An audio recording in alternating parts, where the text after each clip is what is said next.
Hi, hello, good morning, good afternoon, good night. Whoever you are, wherever you are, whether you are a friend, family member, a stranger, who knows, a stranger that used to be a friend. My name is Wilvi, Maria to some, and welcome to In My Room.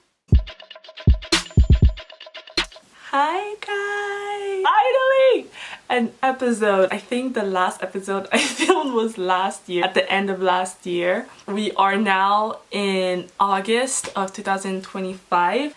This year has come with a lot of renewal, a lot of starting over, and a lot of testing new things. And just for the first time this year, I just feel settled in my life and I just like where my life is going. Something that I was so scared of entering my 20s and everything. I decided this year now, because my 20s, I want to get back into track. I want to build the life that I want to build. This year I've been building the life that I've always seeked and always wanted to build. This is kind of what the topic of today's video is. This year came with a lot of drastic changes, lifestyle changes, just straying away from bad habits. This video's topic is sobriety and lifestyle changes. Right now is kind of a perfect moment for me to talk about this subject. It was really this year's main focus in my life to drift off the dark path that I was on, bad habits that I had been giving into for the past few years. I was just really not in a good state. I felt like I just wasn't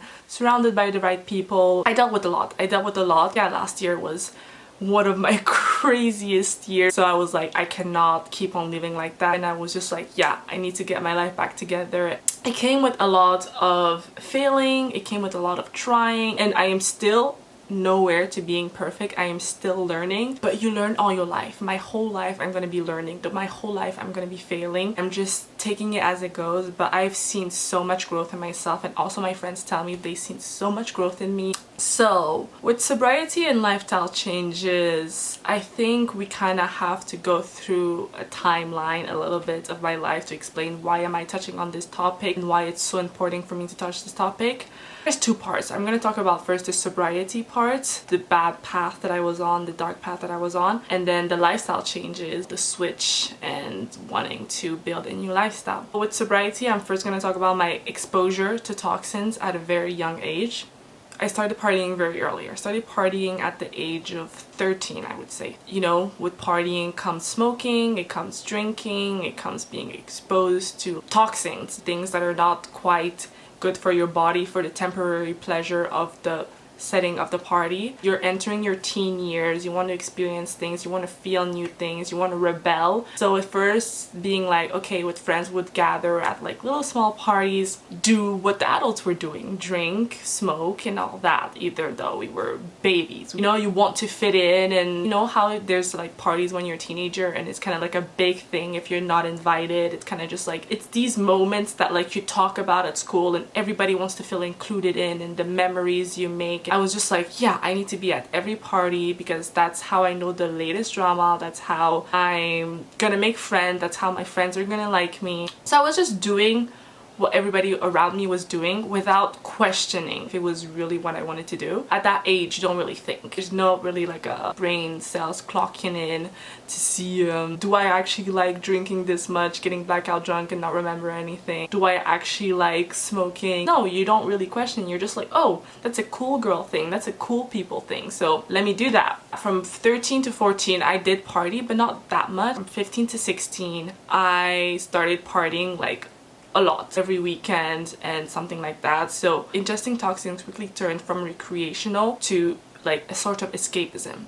We were even partying with my surroundings, with my friends, without anything to celebrate, you know? It was the only time we could be distracted from things going on at home or unstable family lives, you know, whatever the person is dealing with, whatever they want to do this for. I started using toxins as an escape from reality, and these parties were kind of a way for me to escape reality because, you know, you're growing up, this teenagehood, you start to see stuff, or you start to see the imperfections of life, and you're kind of just well, it's messed up world world and I don't really like being here, but there's this party this weekend, and this party I'll be able to drink and I'll be able to smoke, and I will just during that time forget about everything, and it's gonna feel so good. With that came like aligning with people that weren't in correlation with my lifestyle. I was just like, well, I'm gonna hang out with this person because this person always goes to parties every weekend. Not really questioning, do I even like the friendship that I'm in? Do I even like this person as they are? Clearly their habits, that's not what I'm seeking in the lifestyle that I usually want or that I was taught to have,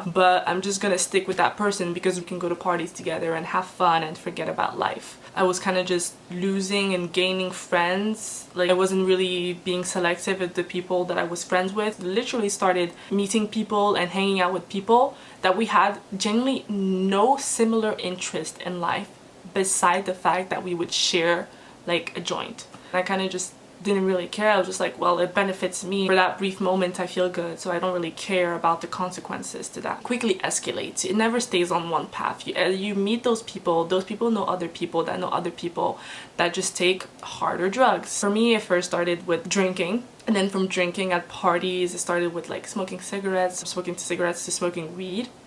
And weed is something that like generally became an addiction. When it started with weed, I first did it at a party or something like that. I don't really remember, because when you're in parties there's always someone that's smoking weed, there's always someone that smokes weed, or you always know someone that smokes weed. It's so common and it's not really viewed as a drug or anything like that anymore. You will always know at least one person that smokes weed. I started smoking weed first at parties with people, and then it quickly turned into smoking weed alone, and it started becoming kind of a part of my daily routine. But since I was still a teenager, I was kind of just like, yeah, I can't just like smoke it anytime that I won't. I'm not gonna tell my mom at 15, 16 that yeah, I smoke weed, and she's gonna be okay with that. Plus, I grew up in a very religious household, so it was like, that was a big no. Smoking in general was a big no. Drinking, big no in general, especially at that age. So that was really like the rebelling phase, and the reason I kept kind of like going with it. At that age, you don't think that you're addicted to weed because it's so common. You don't know what addiction really is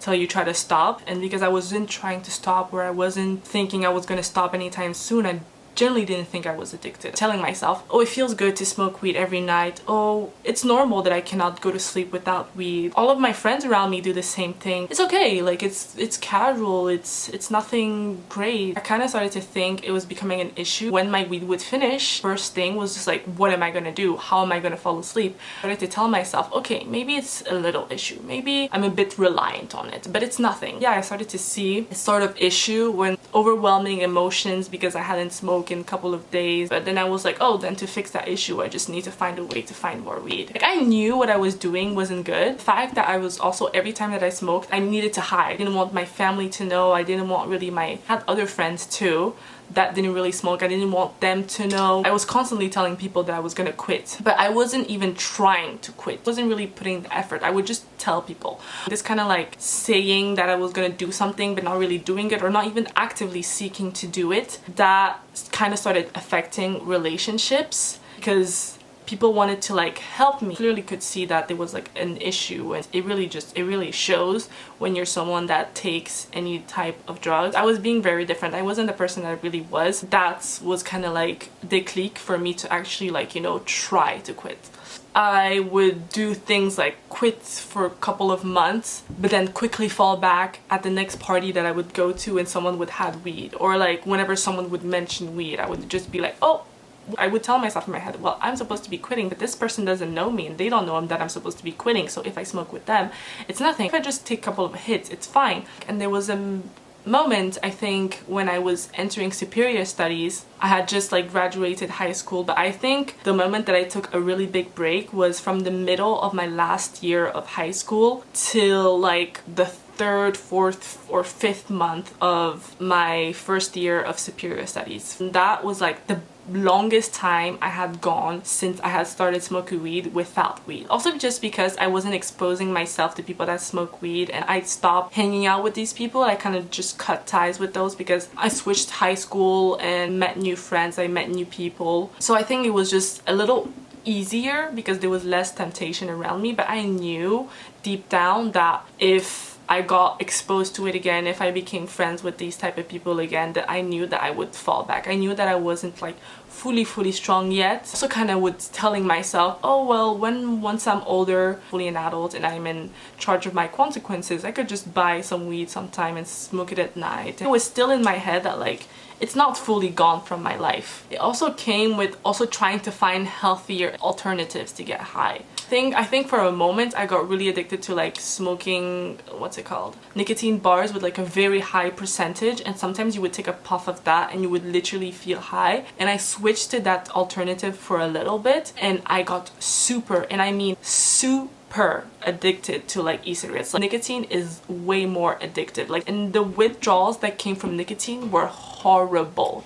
Like, it's so attainable. I can just go to the corner store and buy a nicotine puff thing, compared to like if it was weed I have to call the dealer, wait for the dealer to come, give that. Plus it's also cheaper, and I was smoking like 3 to 4 nicotine puff a week. It was a moment, I think like 6 a week, because that I quickly realized how addicted I was, because the withdrawals were so much more intense than any withdrawals I had. Like, trying to quit that was harder than anything that I've ever done. Literally my teachers would smoke, break time, we would go outside and smoke with teachers. Here in Europe, especially in Paris, it's a thing that people don't actively try to quit smoking. Sometimes they do, but it's so everywhere that it's the hardest thing a person can do. It's like one of their biggest achievements. And going on to the when I wanted to fully quit, I stopped attempting to quit and I just wanted to quit. That was pretty recent. After I finished my first year of superior studies, my first year of superior studies was horrible. I was just submerged in that universe. Like, I had stopped for 6 months and then I just fallen back into it, and it was way worse than before. I was older now. I wasn't 14, 15. I didn't need to fully hide. I was an adult, and I even knew more people. They weren't rebelling or anything. It was generally something that was part of their routine. We weren't trying to hide because, you know, it's your consequences. It's like whatever happens to you is not your parents' fault. It's generally your fault. And I kind of just went off the rails. It went from weed, and then at parties there's not only weed. Now that you're all in your 20s, there's even coke at the parties, there's ecstasy, there's harder drugs. And I think that was kind of like the spiral. So I didn't really try to like regulate myself. I was just kind of like, well, I'm entering this new era, I'm an adult now, so I can do whatever I want. And yeah, I quickly fell into that, and then I realized after a couple of months of just looking at myself in the mirror and being like, who am I?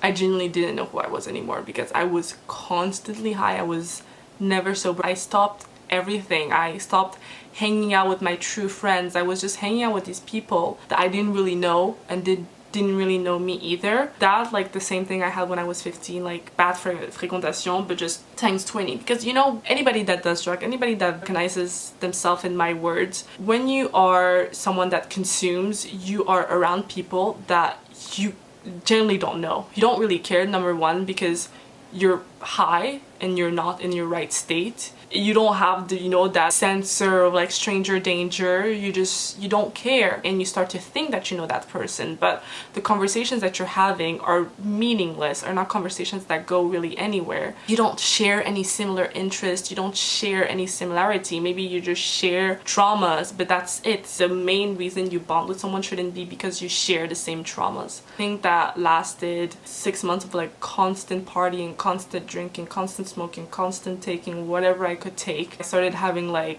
nosebleeds. I wasn't even living at home anymore. I was just always sleeping over at friends. I still lived with my family and everything. They were people that lived alone, so I was like, well, if I stay with them I have more freedom. Finally decided to have like a full rebrand. Quitting doesn't just involve quitting the toxin itself. It really involves quitting the life you were having while you were ingesting. The people you were seeing, the people you were friends with, the areas you would go to. You really have to stop, put an end to that part of your life to start a new life. Really had to become someone else. Not just become someone else, stop being that person and dive into the person that I've always wanted to be and the person that I was always destined to be. I started changing environments, I started making new choices, and most of all started staying away from triggers. And also when it came to relationships this time around, I'm making sure that when I was building a relationship with someone, it was a person in which we both align in values, we both seeked similar things out of life, someone that wanted to accomplish something with their life. And I also reconnected with old friends that I wasn't really putting effort in the friendship because of how distant I was and how I wasn't myself. Because quitting is not something that you do overnight. You keep going, and till this day I still keep going. I still try. Quitting alcohol was a little bit easier. I just stopped like going to clubs constantly. I still do go out and everything,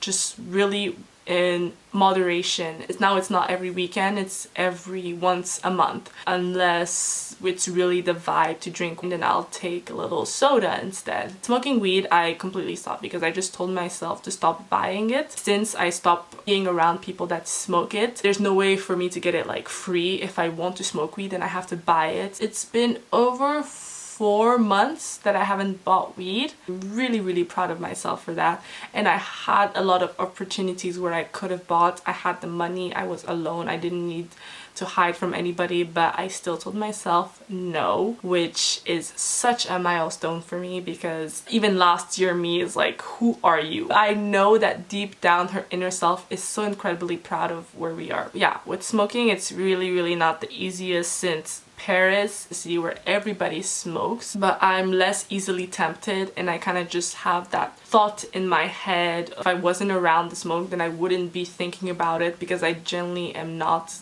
into smoking cigarettes like that. Since I haven't been hanging out in these type of areas a lot anymore, it's become, I wouldn't say easier, but it is a little bit more manageable. I just became someone that was way more gentle, really just more gentle with myself, because it's my first time being a human.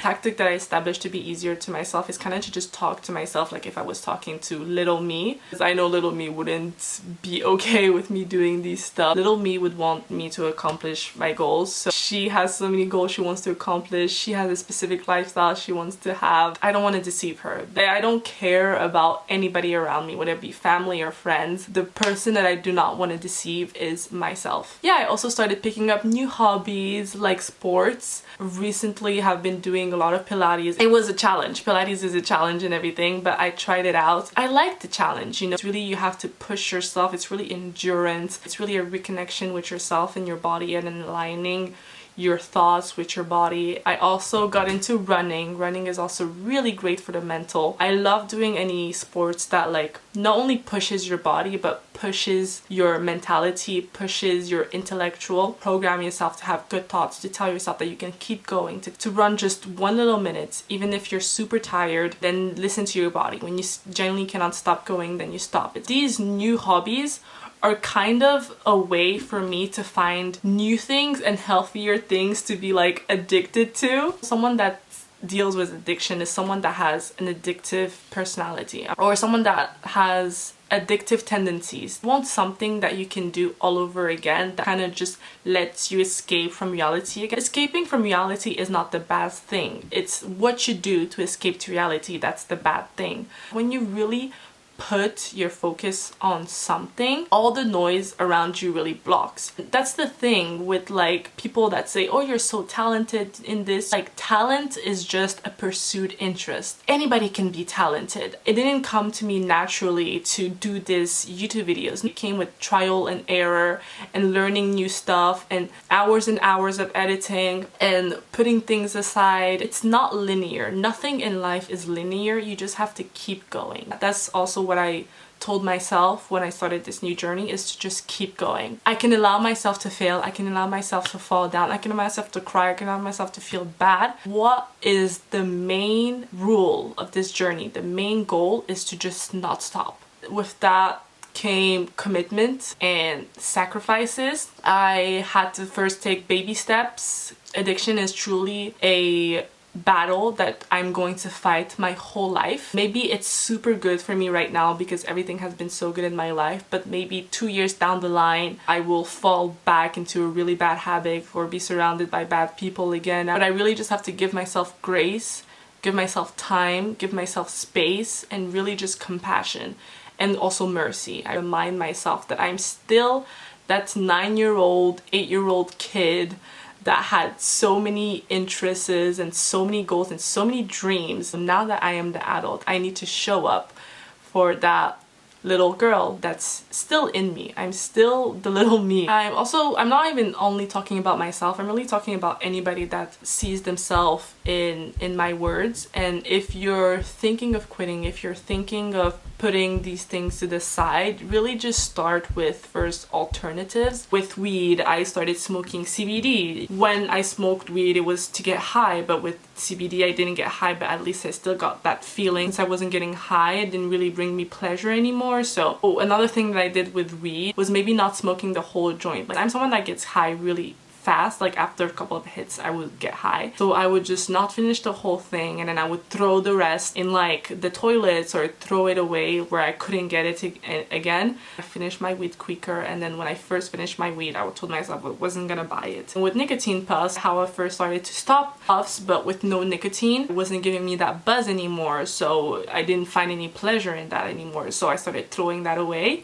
And then with drinking, I started saying no to last minute things, and I would only drink on a set date, or if there was even an occasion to drink. During the weekend I can do other stuff, go meet some people over some coffee, and just go back home and watch my little TV shows. When you're changing your life around and you decide to have a new perspective on life, you have to be comfortable with the idea that you're gonna be bored. When you give up alternatives that make you escape reality, you're going to be in reality, and reality isn't easy. Reality is harsh, and it's completely okay to be bored. It's completely okay to have nothing to do. It's completely okay to have nothing to fidget on, to put in your mouth, to smoke. It's completely okay, and you're gonna feel horrible in that moment, a moment that's not gonna last either. Just like the high is not something that's gonna last either. Rather be bored in that couple of minutes, maybe days if it's really intense, than to continue in ingesting your toxins down the line, not have a great life, not be able to do the things that you want to do because you have health issues, you ruined yourself, or whatever. You do what you want to do with your life. They are called toxins for a reason. They are not good for you, and everybody that takes them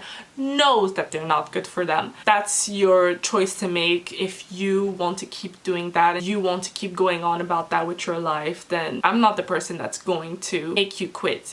That's only comes with yourself. Like, nobody is going to come and save you.